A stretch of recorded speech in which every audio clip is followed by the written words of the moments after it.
Ciao ragazzi, thank you once again for joining us. It's coming home to a real home of football, a real home with authenticity, with integrity, with 4 stars already on the jumper. Don't talk to me about where home is. Home is where the heart is. Home is Sicilia. Riccardo, all the way from Sicilia. How you doing, brother? Good boys. Forza Azzurri, Campioni! Campioni d'Europa. I was in Italy in 2016. I watched the the round of 16 in the streets of Milan against Spain. It was a beautiful day, one of the best days ever. I saw the quarterfinals at a beautiful bar against Germany. I was crying with a bunch of random Italians I've never met before in my life. Fast forward 5 years in that same tournament, we get to win the whole thing. It's beautiful. I can still see Bruno smiling from my house, not just on screen. I can see him. I can feel him. His energy is close by. How are you? Fantastic, look, it was fantastic. I don't know, people say it's only a game, but the emotion and the passion I felt following that final penalty, the tears, the elation, the jubilation, like everything just sort of, it's sort of amalgamated, and you just feel this, I don't know, it's a feeling that, Inter winning the Scudetto, it doesn't compare to how great this national team victory is, because not just the whole, we're Italian at heart and everything like that, but the Europa League, the Euros, the World Cup, it unifies every Serie A club, and there's finally a point where us and Riccardo can agree on something, because it's not to do with Serie A, it's to do with where our heart is and the team we follow. So I don't know, it was beautiful, but we're going to cover a lot today. And as Bonucci put it, it's come in Rome. Man, I loved his attitude, bro. Riccardo, I just want to go straight to you off the cut. No questions, no nothing. Your thoughts overall on the tournament. If I can make one prediction, you were quietly confident in the background, but cautious, the same way we all were. We don't like to talk too early. As Italians, we'll wait until we win. We'll wait until we get the result. And then you won't hear the end of us until the next tournament. But let's just wait. And we did wait, and we patiently waited, and we are Campioni. I gotta say this, going back to the other night, I'm a bit older than you guys. I remember 82, we in the street, and I was 12 years old, going crazy from a Brazil game with the flags and stuff. The feeling to win a tournament in Italy. And then we had the 1990.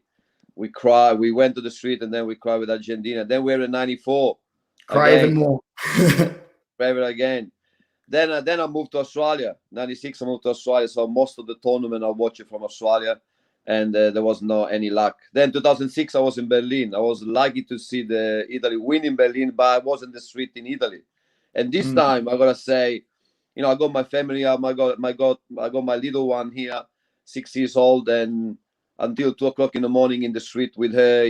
Just giving the Italian roots. She's got the flags in the bedroom now. She's, I get a kid 6 years old watching the game with other kids and see everyone cheering, and then taking around with the Vespa. It was 20 million people in Italy. I know, guys, overseas is nice with the people, but people just get crazy, man. Like my wife was amazed how to experience this, and I'm really happy to show my daughter where she come from, her roots. And now she's going around to say, Italy, Juventus, that's the best, that's the number one. So yeah, that was something that you want to give to your kids. Then if they follow it or they don't follow it, that doesn't matter. And yeah, Campioni. Now, first of all, I want to say hi to all the guys in Australia. It was a great tournament. Everyone on the group. I feel with you guys in the lockdown in Sydney. I know what that means. We've been in lockdown for a long time. Keep it up. This thing will go. Yeah, the tournament. We spoke about it. We all knew it. England had an easy road to go there. It was a tournament designed for them, but I think they didn't have it. They didn't have what take to win the tournament. I'll say about the game. We had a ball possession. We got the goal really early, and that was our scare. Remember we talked about this. Getting if we go down 1-0, how hard it would be. The team showed some strength. They played really well.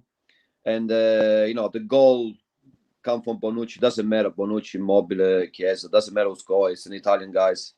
And was amazed the photo I post on the group. You know what I mean? best Italian defense. They are the best in attacking. That's a photo will go down in history. Chiellini and Bonucci, Italian, not Juventus or anything. Just the strength this guy had. And regarding England, I gotta say, disappointed with the players taking the medal off. That's a really, really bad showing, especially for young people, because they're not understanding what the means of sport is. You're second, man. You should keep the medal. At least take it off after. Don't take it off straight away after. That's really disappointing for especially the kind of player. But that's the arrogancy. That's the arrogancy that got the bombs. And unfortunately, that's why they will never going to win. And going to the game, I got to say thanks to Southgate. I take my hat out to Southgate because putting two young players, Sancho doesn't work. 120 minutes to go a shot penalty in Wembley at home, 4th and 5th. You never got to win a game, man. You never got to win it. Baggio mistake a penalty. Baresi mistake a penalty in the final World Cup. You got to think you got to put it two young guys and they got to score. That was a big mistake. I don't know if you agree. Anyway, Campioni d'Europa! That's it. Big up to the 15 people that are in the video right now. I didn't really think there'd be double digits. That's awesome. Let's go to a couple of comments. Ross Tallarico says, nothing beats living in England and seeing all the so-called pundits eating humble pie. We'll get to the pundits, G. Don't worry. I wrote that down. Those Seeing the tricolore flying over Wembley after the match. English are mourning here and won't take Italy for granted from now on. Man, the thing is, like, you saw the reaction from the English fans when Saka missed the last penalty, and I've seen all of them. I've seen all the reactions. They look like their fairy tale ending wasn't finished.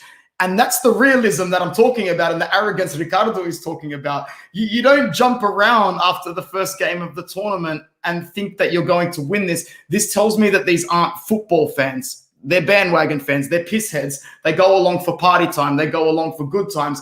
They're not actual football enthusiasts. Italians know way better than to celebrate anywhere near the last whistle. I wasn't celebrating until I saw Jorginho miss. And even then, what do? Bruno, your thoughts? Let's just go to Sharma. He just says one thing. What do you guys think when Cristante came on? I thought it was a horrible substitute at the time. Ate my words afterwards because it was a good performance, bro. Bruno, what did you think overall of the tournament and your reaction? I'm going to branch into this part of the conversation now because I don't really give a shit. It's something I want to talk about live. The British fans, bro, their reaction, their lead up, their disgusting use of physical violence after 12-hour binge drinking. Not many other nations in the world actually behave the way they do. They're violent, sometimes more violent, but that's a very British cowardly way of English cowardly way of handling themselves afterwards. I didn't like it, and I don't care that I say it because someone needs to show me some alternative footage if that's not true. Yeah, look, I think overall my reaction, like you, until that last penalty was taken.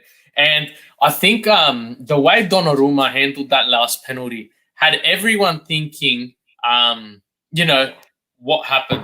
Did we win? Is there something? He was so cold once he saved that penalty. We were all second guessing. Wait, is it over yet? No, he didn't know. He was so in the game. He didn't know it was the winning penalty. Most of the people didn't know because Jorginho was for the win. They were shooting for the draw. Donnarumma, he said in an interview, he didn't realize that. He didn't put it together. Oh. I thought it was because Dida is his goalkeeper coach, and I remember Dida used to do that as well. So I thought maybe it's a mannerism thing, maybe it's a respect thing until you walk a certain distance. The goalkeeper usually doesn't count. He wasn't. A lot of people didn't know. It's only up to Cinque. Come on, bro. Donnarumma and respect, same sentence. Come on. Yeah. But look, I think even then, I knew we had won, but it still had. And even this morning, it still hasn't sunk in that we are champions. All right, and it's starting. So August 12th, set your calendar. FIFA releasing their new ranking, so we'll see some changes there. But it just from where we've come from and to where we're at now, it just shows. Go back to 2018. We couldn't even beat Sweden to make a World Cup.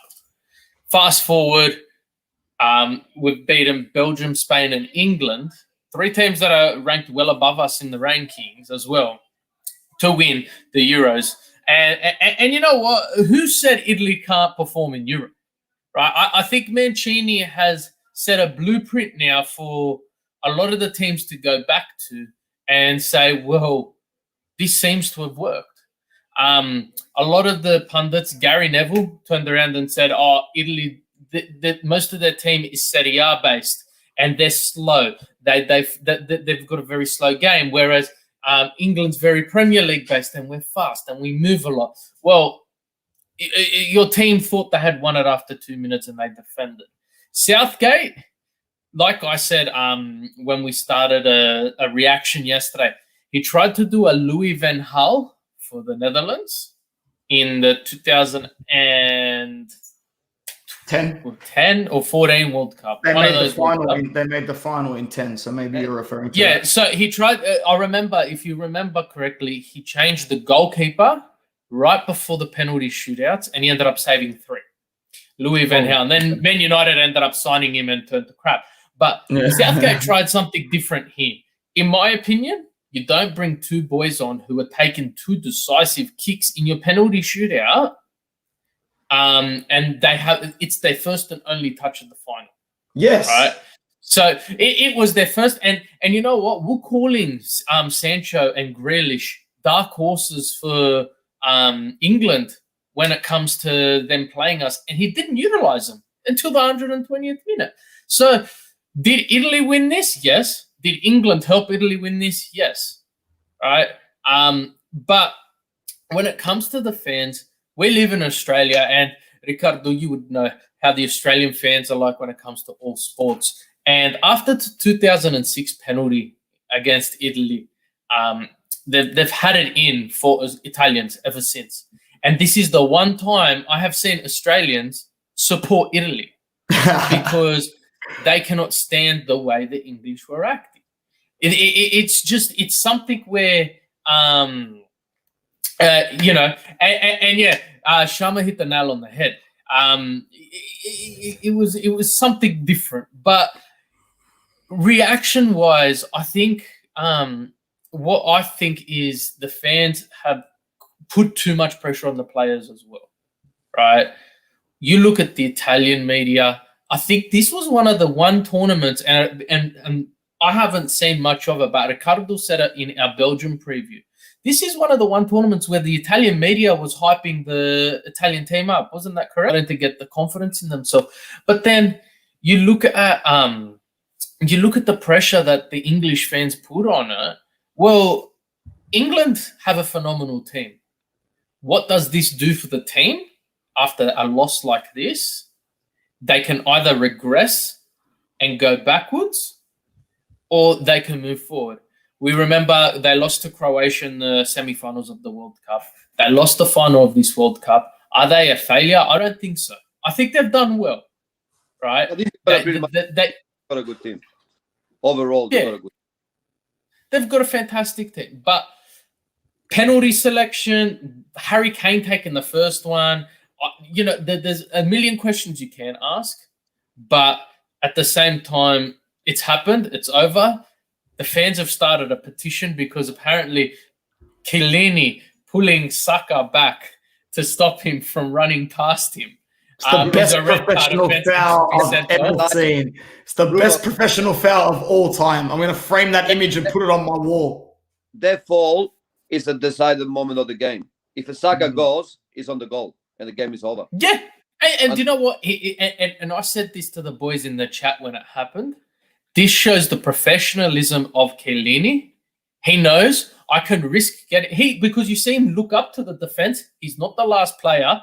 He can risk taking the yellow card because and you know what? As an Inter fan, we see him do it all the time, and we hate it. And Inter will us Inter fans, we complain of it, right? And we'll constantly say red card, red card, red card. But at the same time, he's a professional. He knows exactly what needs to be done, and he did it. And I don't know if it was arrogance or it's just him being him. Experience. Yeah, experience too. But just even his mentality, because I haven't spoken to you since the Belgium game, Ricardo. That coin flip when he was with Jordi Alba in the Spain semi-final, the smile on his face, the jubilation and everything. Now we fast forward an extra game. This man's played 4 hours in 2 games in less than a week, and he's the oldest man on the pitch. Chiellini was the oldest person to captain a team at a Euros. Bonucci was the oldest person to score a goal in a European final. And we went the whole competition unbeaten. But I just think my question to you boys is, does Chiellini push through 18 more months? Will he be there for the World Cup? Will Bonucci be there for the World Cup? Ricardo, I know you're a Juventino, and you probably have a bit more of an insight compared to Anthony and myself. But do you see these two men being on Mancini's squad into 2022, or do you see Chiellini pulling back or something like that?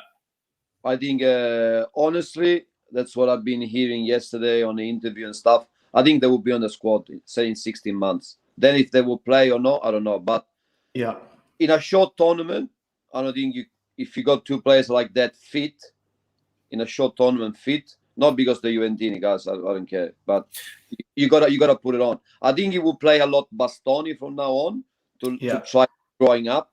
But I think if in the decisive game you got Kelly 100%, you will risk him 100%. Yeah. And going back, you mentioned the loss we had in 2012, the 2000. Going back 82 when I start to watch it.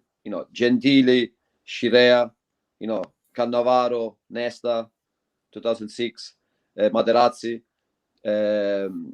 Bonucci, Chiellini. Now Italy wins when he's got the greatest goalkeeper and the greatest defense. It doesn't matter. We had a Tony Gilardino in the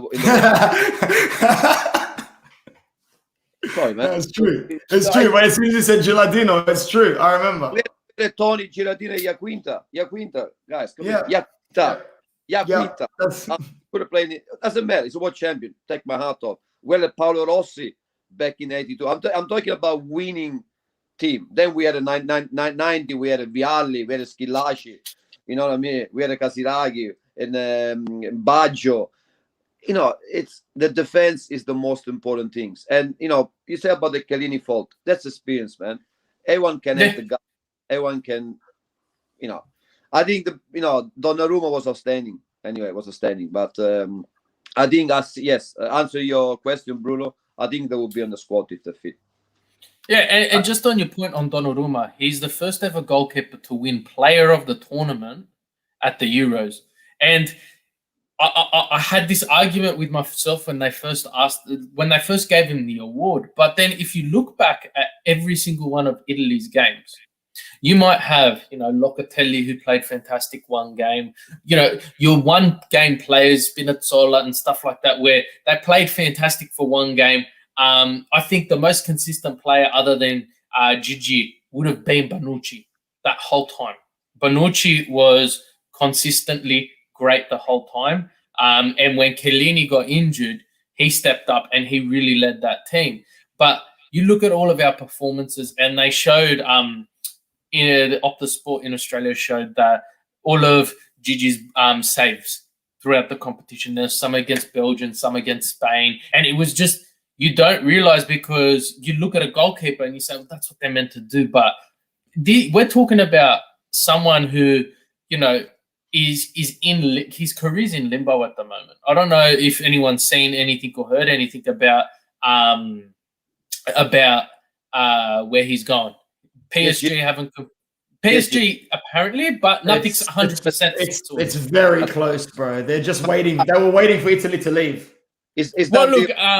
Serafin was hugging him extremely long when he was handing him his award. So I'm sure he said a couple of words to him as well. He said that, listen, Ceferin, the scumbag, sorry my English, give it the cup to Chiellini, fucking Juventus captain, He must pull his bum, man, badly, man. It was amazing. It was amazing. And even when Southgate went up and to get his medal, he's like, I'm sorry. What are you sorry for? At the end of the Why are you and apologizing to the fucking and if you go back to excuse my language. if you Just go try back your to best. 2006, the FIFA president was French. Blatter. He Yes. didn't give the cup to the Italians. Blatter. No, he refused to give the cup to the Italians. Cup to the Italians. Yes. And you know, so it leaves a very sour taste. Yes, Sharma, it could have been given to Jorginho, but I just feel he was a consistent. He played consistent the entire tournament, but there was times where he didn't play well. I've actually got a lot of questions, boys. I'll throw it to you. Who do we take out? Or who do we make any changes moving forward? We do know that Sensi was meant to be in this squad, and Pessina was called up late. He'll probably be injured. We've got Zaniolo, who missed out this entire competition. And we've got Moise Kean, who can he prove himself? Do we make any changes going into... So we've got Bulgaria and Switzerland. It's World Cup. It's World Cup qualifying coming up. Then we have Spain in the Nations League semi-final. October, correct. So do we make... is Mancini going to make any changes here? What's your opinion, boys? Go for it, Ricardo. Okay, I reckon if they fit Pellegrini and Zaniolo will come back in. Yeah.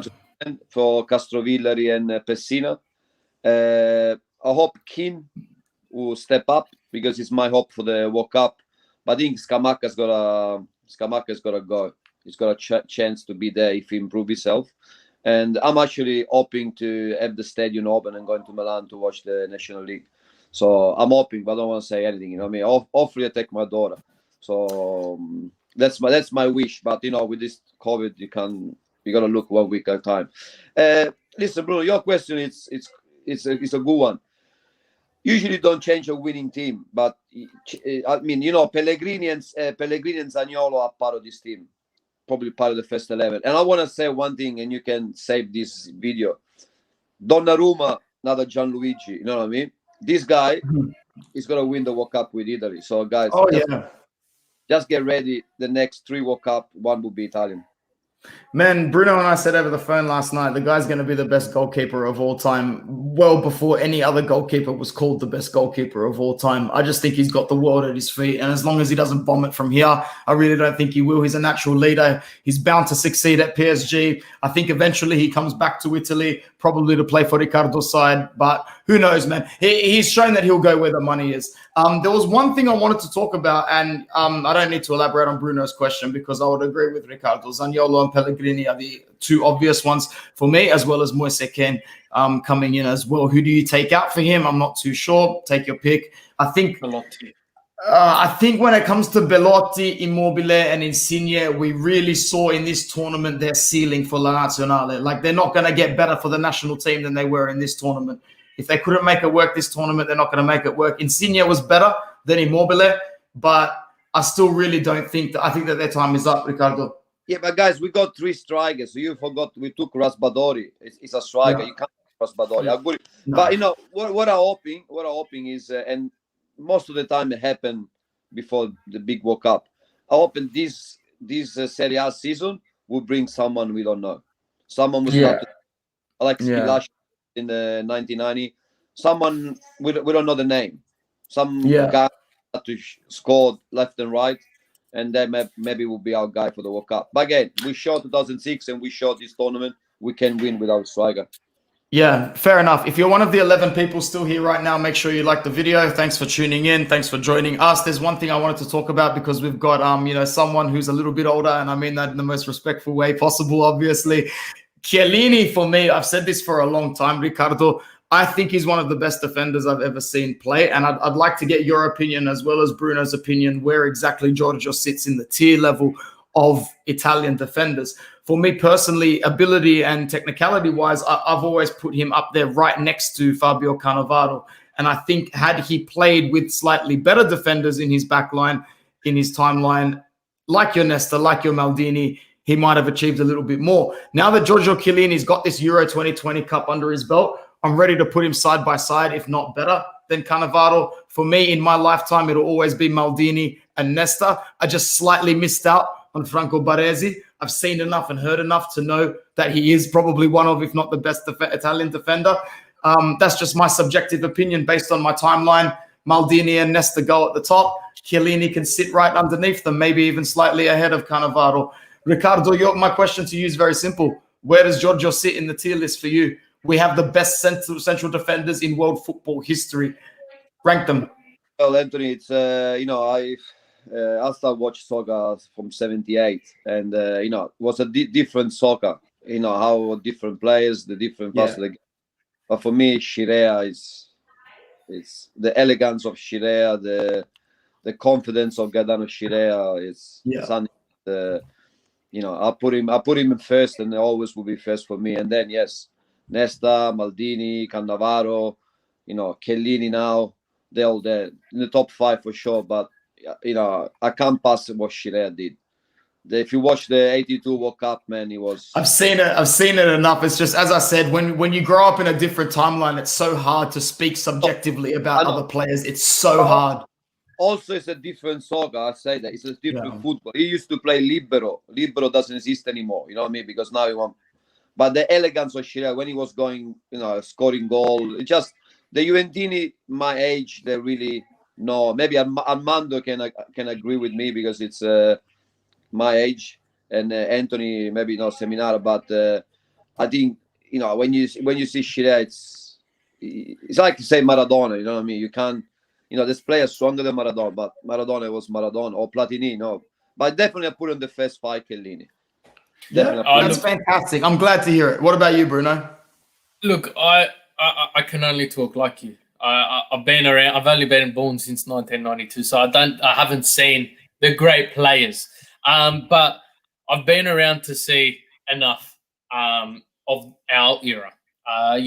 From 2002 World Cup onwards, I'm really familiar with everything because that's what I really remember from 10 years old. But I think, and this is my opinion, and I'm just going to drop numbers here. Bonucci and Chiellini are the best centre-back pairing ever for Italy, ever.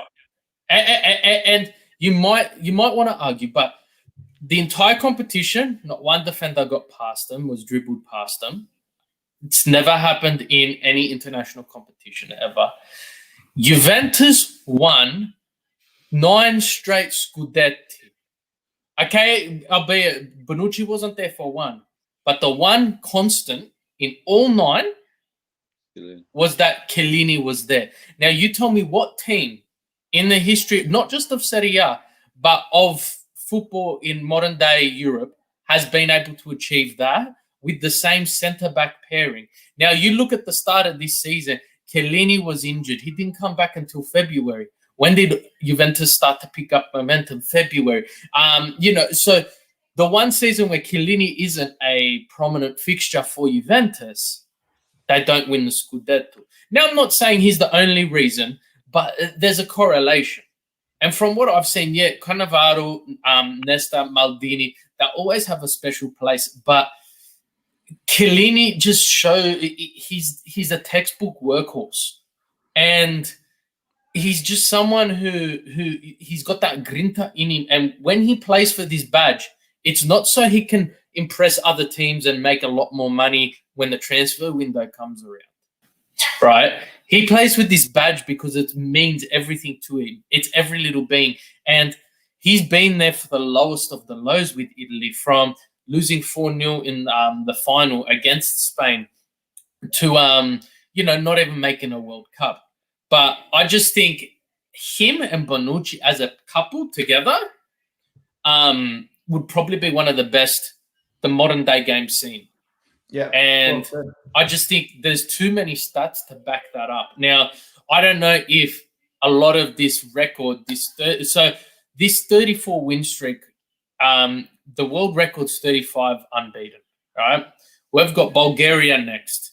We should at least draw that. And then we smashed the records. Yeah. So, we've got these records as well. Now, you've got to think there's been 2 constants this whole thing. You've got Chiellini and Bonucci who are leading the defense, even if they're not on the team. They have a strong presence. And players like Bastoni, I said this before the competition, Bastoni will learn so much, even if he doesn't play a minute on that pitch, because he gets to train with the likes of Chiellini and Bonucci. And you know what? And the other constant is Donnarumma. He's only conceded a maximum of 1 goal per game, right? We've scored 87 goals and conceded 11 in 34 games. That's Pazzo, man. That's Two nice. things are the reason for us only conceding 11 goals. Defense and our goalkeeper. And I just think I didn't see, you know, the players that a lot of the players you mentioned. And my dad talks about them and he says how great they were. But I can't give my opinion because I never really saw them. But no, look, my dad, he loved it. But all I can say is Maldini, Cannavaro, Nesta. They're the only 3 that I've really seen flourish in the Italian jersey, other than Chiellini, Bonucci. So my top 5 is probably the 5 that have won trophies. You know, if I was to go off what my dad said, Schirea, Baresi, you know, there's a lot. But I just think Chiellini, what he's done with Juventus, and now what he's done with Italy, it's very hard not to put him near that number 1 spot. Well done. Well said, bro. Going forward for this Italian team, you know, next year's Qatar World Cup, we've still got to qualify. We've still got to do the hard yards. I remain optimistic that we will get there. Anthony, we got another trophy. Oh, you think we're getting another trophy in 12 months? National League is a trophy. Well, the Nation League. Well, all right. Let's spend a little bit of time talking about the Nation League. If I'm not mistaken, I've not looked it up for a long time. It's Francia, Belgium, us, and Spain. Spagna. Italy, Spain in Milan. Belgium, in Milan. France, Belgium in Turin, and the final is in Milan. Oh. It's staying home. It's staying home. It's staying. Lost that. That's a tournament. That's a trophy. I'm sorry. Yeah. And sorry if I step in like this, but I got the feeling we can repeat what French did in the 2000. You know what I mean? Winning the World Cup, winning the Euro, and what Spain did in 2010.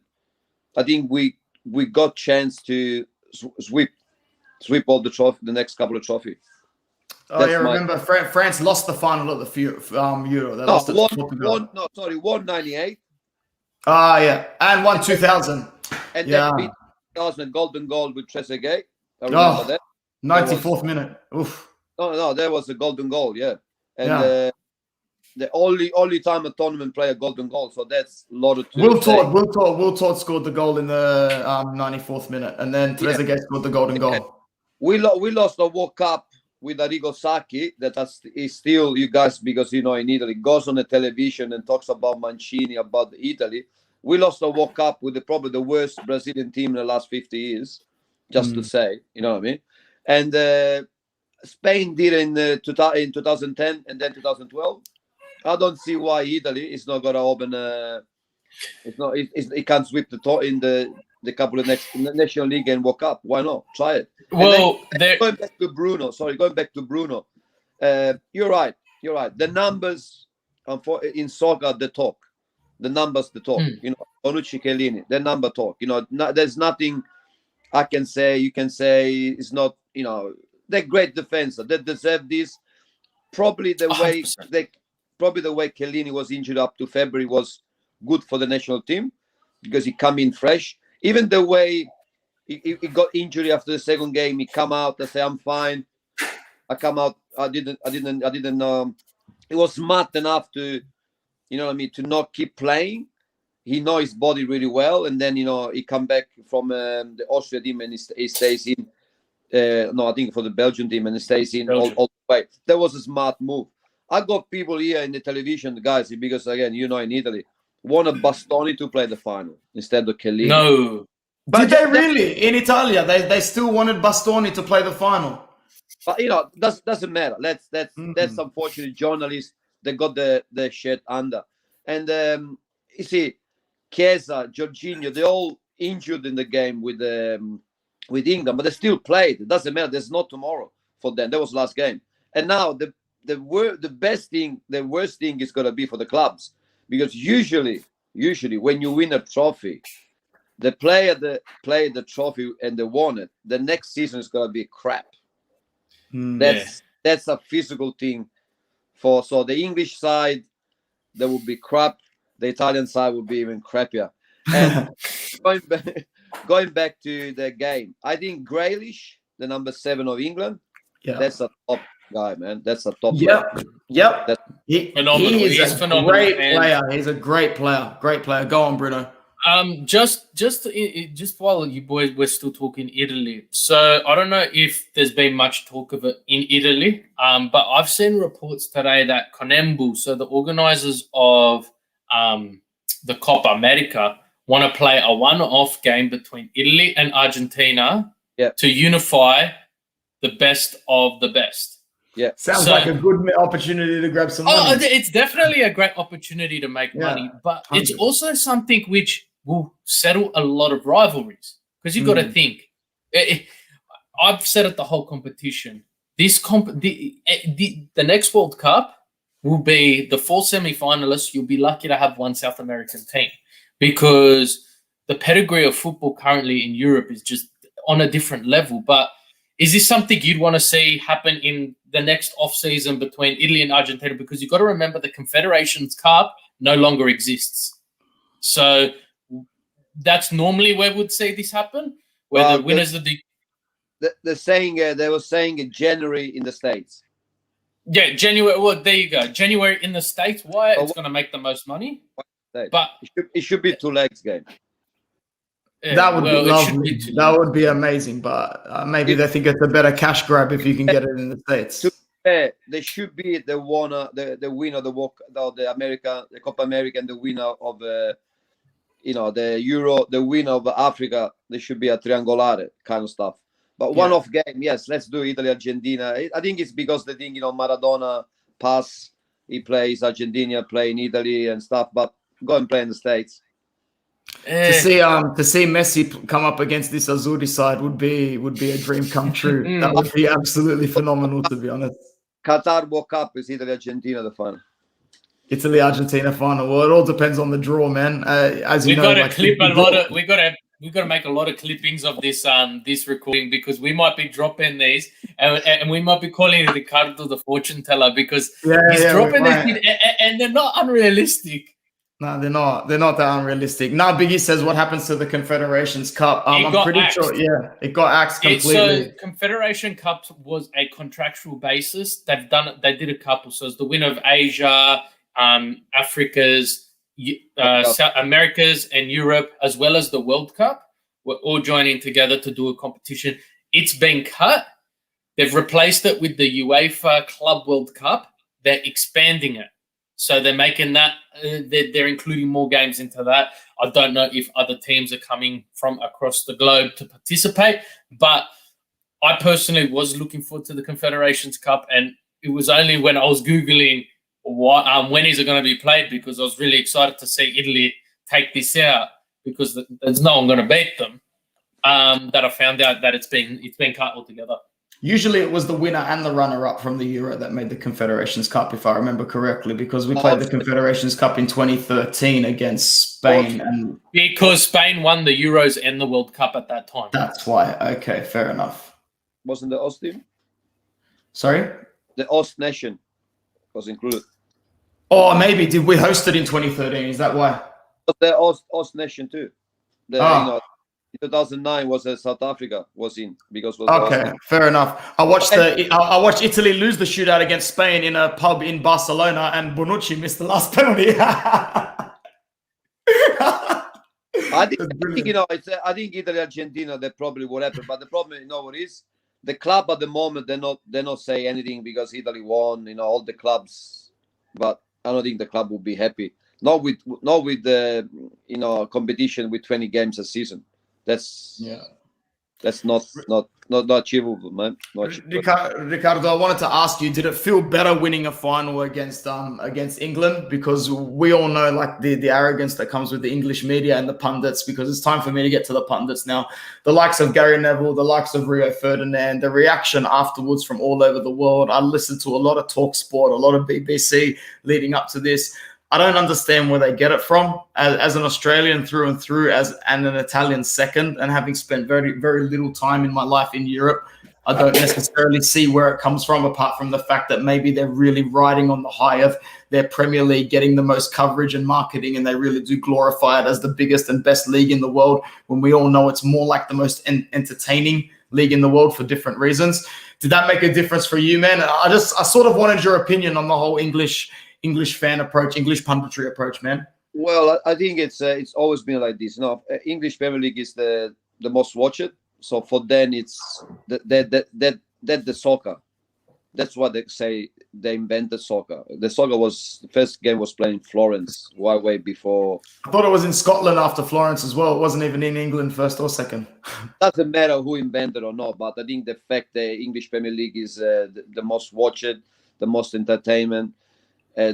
For them, it's kind of then the central of the world. You know what I mean? It's like when you talk about basketball, this NBA is all American. Then America go to the Olympic Games, they get smashed sometimes. So it doesn't, it doesn't matter. And it's unfortunately it's something the English grow with it. And I think this time for us is all the world want Italy to win. Everyone wanted Italy to win. I had a full place at my restaurant, and we were sitting outside with a big screen, 5x3, and I had some English guys there, man. It's they were not drunk and not contained people and stuff like that, and it was nice to just smash it in the face, you know what I mean? And I think Bruno said before, going to Wembley, winning Wembley at their home. They're thinking they were going to win it. Everyone was just counting. They were on Sky. They're like the countdown before coming home. They're England. We just did it. That's it. We're Campioni, and nothing else counts. They're gonna go back to the bees now. Don't worry about the forms. Well, I was gonna say they complain a lot, and then they'll spend a lot of their summer holidays trying to go to Italy and the Amalfi Coast. Honestly, man, same shit. We went. If I had some French people yesterday that sit and they say, Italia Campioni, coming from the French. I said it this week. It takes a very special kind of shit to get the neutrals in the world to cheer for Italia, and that's what England have accomplished this time around. Honestly, it takes something even better for the French to cheer for Italia. Honestly, bro, that's bizarre. When they say it, I feel even bad. They say, "Oh yeah, thank you." Look, I think a lot of the hype around the whole England part. You look, Chelsea won the Champions League this year. Then you had you've had Tottenham in the final, Liverpool in the final. Liverpool won it. You had Manchester United in the final of the Europa. You had Chelsea winning the Europa. You've had Manchester United. So in Europe, you're right. These teams are fantastic, but if you look at some of the key players for these teams, they don't come from England, right? Jorginho plays for Italy. Emerson didn't really have a big part with Chelsea this season, but Emerson plays for Italy. You look at the whole team. It's funny because this is probably one of the most Italian Serie A national teams I have seen. This is one of the most Serie A based national teams I have seen in a long time. Where the clubs have. Verratti is. I think that 2006 was most Italian. 82 was Italian. 82 was. And if you look at the team, not just one or two clubs in the Serie A were represented. Well, there were times where Juventus would be very represented. I think you had players from Lazio, Roma, Atalanta, Napoli, Inter, Milan, Fiorentina. So it's a more diverse Serie A. It's a very diverse team. Whereas if you look at England, well, other than Jack Grealish, you're looking at Liverpool, Manchester City, and Manchester United. Everton. And then you got the occasion, but the team consists of these big players from these teams. Whereas Italy, it was very diversified, and I think the success of Mancini was very dependent on. Well, it could have been a very one-way street when it came to him picking. Inter had a lot of Italian players in their team. Juventus, he could have been, I'll get you, and you. But he was very diversified, and I think that's what really gravitated and created a greater atmosphere for the national team, because your team's represented on that pitch as well. It's not just it's Azzurri. I'm from Napoli. I've got Napoli players there. Blah blah blah. And then the photo I saw today of them outside in Rome, and the people there, it gives you goosebumps. It gives you absolute goosebumps. Gives you goosebumps, but also when it's cases have to go back to the COVID. They don't want to have people gathering together, and then before the game we had a police in my town, in all the town in Italy, going around Guardia di Finanza, coming to my shop and say, you can't have people watching the game. I say, sorry man, these are customers sitting. I can't, that's not people gathering. And then you see that in Rome and say, what country we live, man? Fuck, you say one thing and then you do another thing. But when it comes to a win, there's not everyone wants to go on the street. This for Italy after 2018 was needed to get the confidence back. And sorry, I want to open because I posted, we didn't talk about. I met Marco Rossi. I don't know if you saw. Yeah, I saw your post. That was brilliant. I saw Marco Rossi. We talked about, I congratulate him what he did with Hungary and stuff like that. And he told me that all the Hungarian newspaper, they didn't want him to take the number 9 with him. The striker, the one with long hair. And Mancini done something the same. Took Bernardeschi with even us Juventini height Bernardeschi. Nothing to say. He's done a great tournament. He took 2 penalties. You know what Marco Rossi say? I say, who's gonna win? Now I can say it. He say, I'm scared physically. England is stronger physically. If we can contain them, don't cop like 2-3 goals, we might win at the end. He was right. Yeah. Was right. My question is, did England scoring after 2 minutes, is that contributing to the fact that Italy won? I was upset and very, very distraught, as you would have known, Bruno, because you joined me in also every minute by minute in our WhatsApp chat, whether it's Inter or Italy. So we experience every emotion together. I was so calm after we equalized. I was happy to even lose on penalties, because if there's one thing I would have walked away really hating, it was our entire game plan and everything being thrown away in the first minute and 44th second. To me, that goal at the back post from Shaw was a lapse in concentration that never should have happened. I'm really happy that Agazzi fought very hard to fight back. But once Bonucci got that equalizer, I thought to myself, even if it doesn't happen today, I'm just so happy it didn't end 0-1, because I don't think I could have lost that final in 1 minute, 40 seconds in. I think what it did was click us into a certain gear that we might have not have gotten into until later on. Ergo, your 45th minute penalty to Lukaku or your 81st minute goal for España. I think it kicked us into a certain gear earlier into the occasion. And that's why after England scored, there was only one nation in the world that was going to be lifting a trophy after that game. Same question. It was a brilliant question to Ricardo. Yeah, when they scored after 2 minutes, man, I got memories of you at Barcelona. Got memories of you at Real Madrid. And I think we talked about this before Belgium or the one before. Italy never conceded first. So, but then I watched the game because I was at the restaurant. I watched it with people. Then I rewatched the game yesterday. Yeah, it was a lack of concentration. Final. People probably will be scared at the beginning. Great goal, I have to say. But I think then we really showed that we were stronger. I think we had a 79% possession of the ball. Yeah. That says everything. And we played stronger really well. Second half, we just killed them. They actually play Catenaccio. But yep, that's what our friend Sharma said up here. They played Catenaccio straight from the 1960s. My concern was we couldn't score with the header because, they played 3 back So my only concern was how we gonna get this goal, and then Harry, they got a tall team, man. Harry Maguire, Harry Kane, Stones. When they put them in the box, it's very hard. My only concern was like someone like Insigne, Chiesa, could invent something. You know what I mean? And then taking out Immobile and put a Berardi in was a good move. And then how we've been talking about these two guys, Bonucci and Chiellini, were involved in the goal. I think it was penalty on Chiellini. He would never give the penalty. That's for sure. He would never give the definitely. But look, I gotta say one thing: the officiating of the final was fantastic, in my opinion. He let stuff go, but he didn't lose control of the game, and he played it as if it was a final. But I think, just onto your point, and Anthony Mordini mentioned earlier, I think that goal was a lapse in concentration, but Italy then turned around and were like, all right, we need to do something here. And like you said before Belgium, I was worried. We haven't trailed a game before.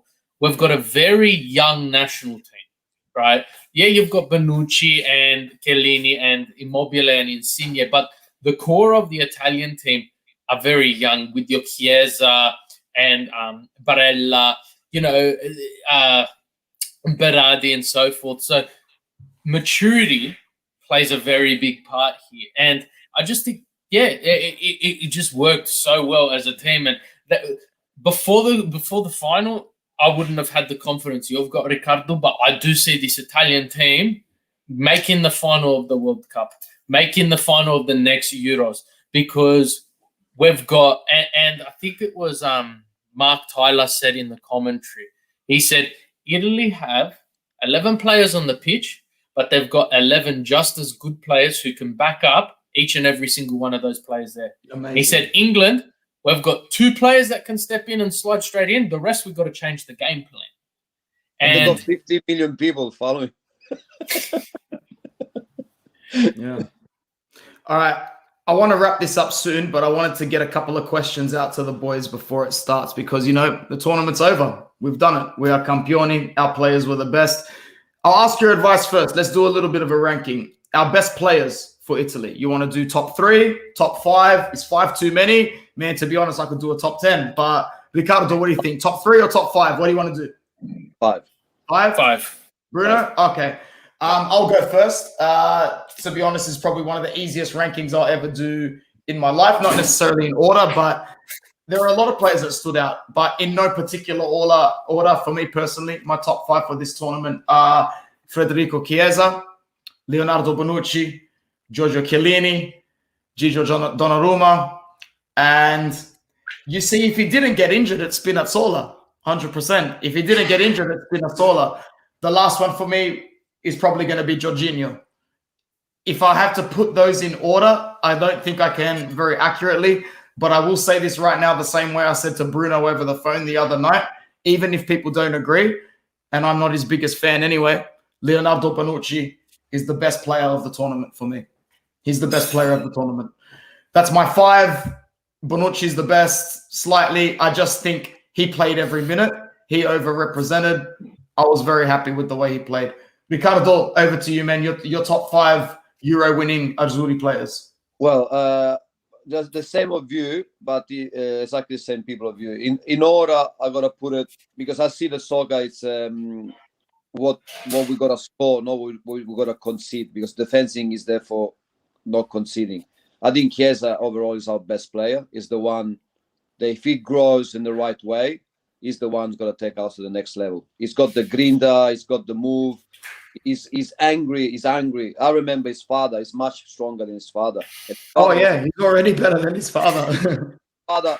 Wait. His father was a great scorer. Federico is not like his father. His father, Enrico, scored mounts of goal. But he's got something that if we want to go to the next level, Chiesa is the player who can take us there.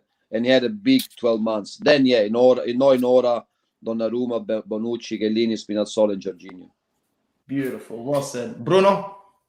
Look, I don't think I can disagree with either of you. I think Spinazzola partially won us that World Cup final. World Cup. I'm already ahead of myself. That Euros final, because you got to see the passion the team had, because, after we beat Spain, Insigne had the Spinazzola jersey on. They made sure he flew with them to Wembley to play, to watch them play. I think he still had a massive presence with the team. And I don't know if you remember 2006 World Cup when the team had Nesta injured right before the competition. Entra Matrix. Yeah. So you had this. He still played a massive part for the team, but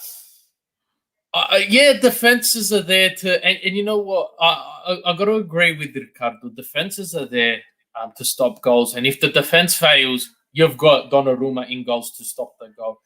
But Chiesa, he just showed how versatile he was up front. And you know what? I'm just looking at me and you, Anthony. For us to say Chiesa, Bonucci, and Chiellini in the same sentence of being great as Inter fans, it hurts. But you just got to think this is just their performances were amazing. Our boys' time will come, bro. But Bastoni and Barella, big ups to them. They're part of the future of La Nazionale. And Bastoni, had Chiellini not been this impeccable, amazing, great, all-time world-class defender, you would see Bastoni in there every single minute. Bastoni is the heir to the left-back central throne. The left-footed central throne. Go on, Ricardo. Bastoni is the future. Oh, he's fantastic. He's got everything he's got everything Chiellini has.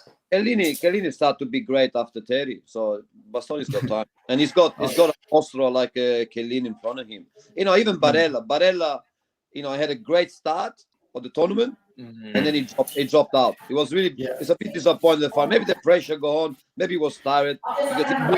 As Inter fans, we know for a fact that he's tired, man. We haven't given him a break in 18 months, honestly. So I think he paid with Inter. Definitely paid a long season with Inter. But, I don't want to, because he's Chiesa. You know better than me. All the nation that they won the World Cup, they always had a good, let's call it number 7, Ronaldo, that's our guy. I was going to say, it's, they always got good forwards. And, defense are there to defense. Forwards are there for score. So we got Immobile and Belotti that no score. So if you're something like Chiesa can put, why not? And going back to the final of the final, when the penalty came, I was watching in Rai, and the guy Bizzotto, man, we all turned on. If I see, I kill him. When Belotti went to score, he went, Belotti, una garanzia, boom, score. If I see Bizzotto, man, I'll punch him. He went like that. Belotti, una garanzia, bang, he's got stopped. I'm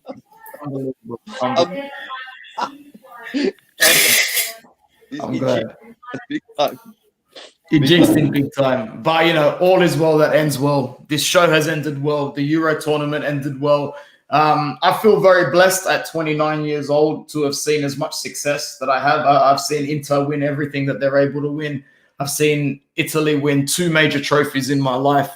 Sometimes I think about people who are so devout to their sport and their fan and, being fans, and they never get to see this. So I guess I'm going to end this show by saying I'm very grateful to be a champion. I appreciate this moment, and I can't wait to share even more because we're Italia, man, and it is what it is. You could say it's coming here, it's coming there, it's coming home. Fanculo, it's staying with us no matter what. So, Ricardo, thank you so much for being on Inter Worldwide, and I hope you're ready for a big Serie A season because we're ready to have you here. This is end today, man. I know. Enjoy the camaraderie because it's over after today. This ends with the Italian flag last time. Next time will be Juventus shirt. Anyway, guys, Anthony was man. You done a great show. This was una cavalcata all together from the day one before the tournament, and we spoke. I think we spoke after one show talking about Serie A. I said, let's do for the Euro. And you jump on it, and you great hosts, great people on the chat. Bruno, all the other one was, Armando, Chicho Pasticcio, Mike, everyone, the other one, Andrew, I don't know, all the ones being in the chat. It's been a great show, man. It's gone down to history. This will stay forever. And Anthony, congratulations, man. Keep going like this. Keep going. Thanks, like this. Man. That's really nice of you to say. And I look forward next year, and I'm really happy I put the invitation out to that group because we've had some great people. Before I go to Bruno, Yeah. We can put the flag for the National League. Man. 100%, 100%. Just want to give a quick shout out. If that's you, Jihad El Matidi, hanging out in the chat, big up to you, man. I hope you're doing well. One of my favorite students in my teaching career. Thanks for tuning in, bro. Bruno, thank you. From where I can see and hear you. We'll catch up soon. Maybe not too Always soon. a pleasure. Always a pleasure. Always a pleasure. And it's great to have someone like Ricardo on the podcast as well. And look, it might turn from camaraderie to rivalry, but with someone of your knowledge, we can't wait to get you on throughout the Serie A, because at the end of the day, knowledge is everything. And it's been a pleasure. It's been a pleasure sharing this with you guys and sharing it with the rest of the Serie A and Italian community. It's been an honor, and for us to win it the way we did, Forza Azzurri, huh? 100%. And that's it. That's what I was about to say. Campioni di Europa. That's about it. So, ciao ragazzi. Forza Italia. Ciao, ciao. Ciao.